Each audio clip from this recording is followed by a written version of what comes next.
This book, Sindhi Tapestry, is a collection of short and lovely pieces of writing with memories and insights, facts and interpretations, and some stunning photos contributed by 60 people who live in countries around the world. Each of these will give you different thoughts and feelings and take you a step closer to understanding something about the Sindhi identity. A lot of the essays are beautiful and interesting stories about life in Sindh, the experiences of partition, and the rehabilitation of families in new places. But quite a few of the writers have gone beyond partition. Listen to Trisha Lalchandani. My essay in the tapestry, of course, stems from my doctoral research where I'm looking at the Hinduization of the Sindhis. There's a lot of writing on Sindh which iterates the syncretic identity of the people there. But I don't really see that anymore. So what I'm trying to do is I'm trying to look at these cultural processes that have led to the Hinduization of the Sindhis. And in doing so, I wanted to look at the earliest sources available on Sindh and the Sindhis. So when I started to read colonial records, there's so much of writing by Burton. There's 𝗦𝗶𝗱𝗵𝗶 who's writing on Sindh, and when you read that, it's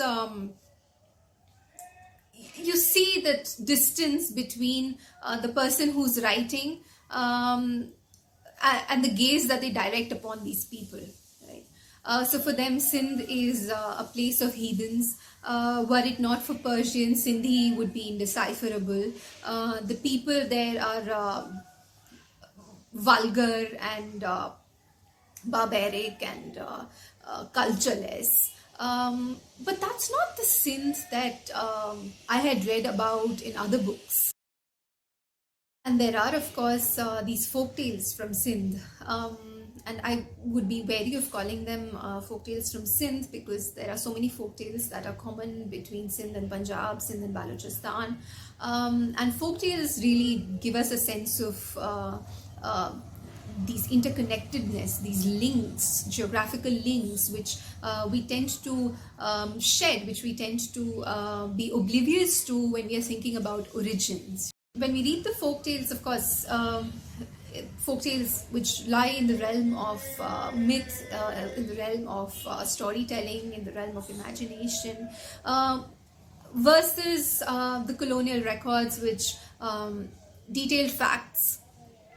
Yet there is a very profound sense of the personal, of the subjective in the colonial writings. Right? And my essay is essentially a very minor attempt to bridge this gap between these two representations. Trying to convey that we need to be cautious about what we consume, especially with regard to our own histories. There are several versions of history available to us, and we just need to discern which ones to consume.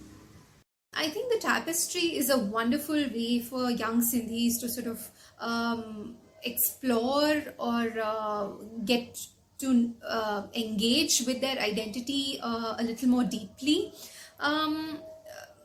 Acquaint with themselves with the array of experiences that the community has had.